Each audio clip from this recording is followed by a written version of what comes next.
Ako mismo ang naka-invento. Kami ang gumawa ng tropa ko, si Jumbo. Flavor jacket. May flavor yung jacket mo. Halimbawa, ito yung jacket mo. May mga button siya dito. May red button, orange button, blue. Yun. Pag blue, pag panahon ng tag-init, pindutin mo lang yung blue. Yung jacket mo, kusa ng lalamig din. Pag ganito naman taglamig, kung gusto mo medyo mainit, pindutin mo lang yung orange. Para medyo na ano siya, yung parang kung saan yung hot spring baga. Yung nainit yung jacket. Ay di comfortable na comfortable ka. At pag sobrang lamig naman tol, ano, yung halimbawa nag-aayelo na, yung sa Baguio, pipindutin mo naman yung pula. Yun yung mainit talaga yung jacket na yun. Hindi mo talaga mararamdaman ng lamig. Dabis na dabis.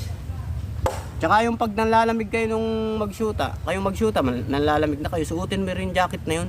May secret button yun dito. Kulay white yun. Pag pinindot mo yun, magkakabalikan kayo. Oy,